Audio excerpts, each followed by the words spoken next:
of course, from the greatest borough in the world, Brooklyn. Let's just be honest about it. He had a constant visitor who was also living under house arrest, who was the most popular Negro in 1939. His name was Paul Robeson. Why were they under house arrest?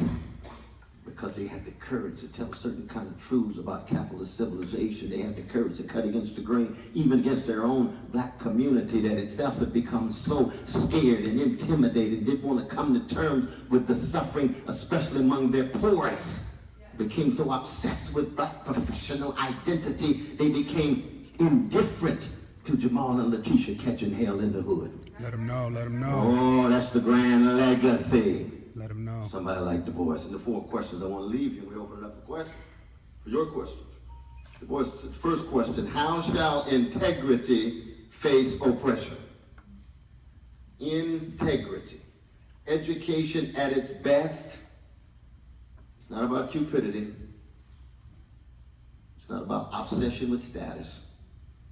And it's certainly not about venality, which is selling selling your soul for a mess of pottage. And the market model that's become so pervasive in America is what you generate these smart folk who are up for sale. Everybody up for sale. That's what I love about this brother right here. All his years, he never sold out. He never up for sale.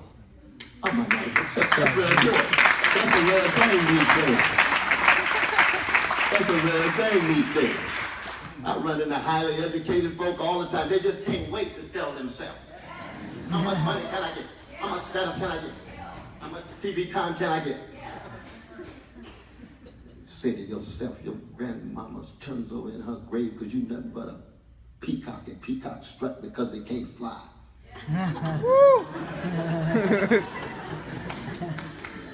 So obsessed with your foliage. No, where's your fruit? What kind of fruit are you bearing? What kind of witness are you bearing? What kind of legacy are you leaving? So what? You got big appearance, image. Oh, that's the cultural superficial spectacle that goes along with market-driven America. The difference between Beyonce and Aretha.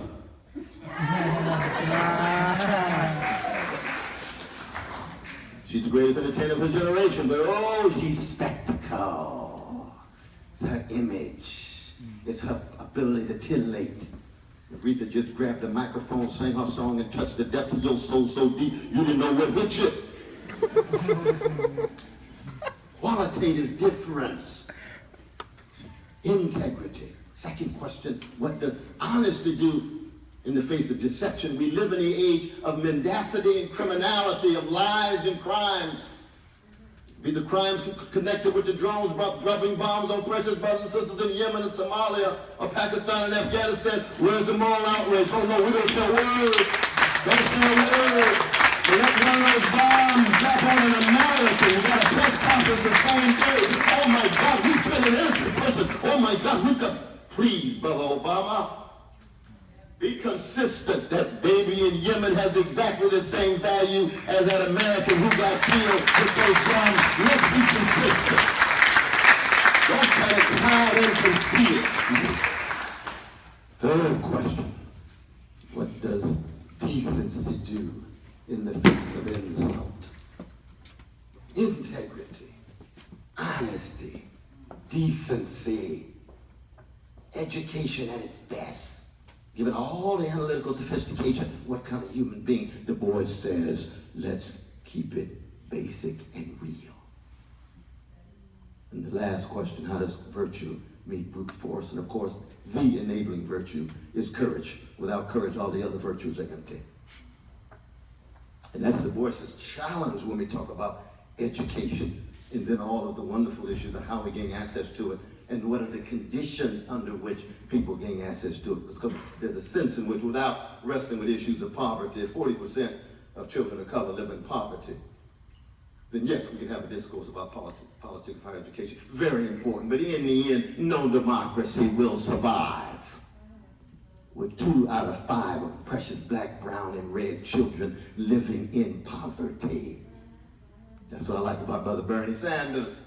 He knows he's got to hit the structural, institutional, as well as the kind of individual motivations and the individual orientations that we need to have. Let me stop there. We'll have time to say.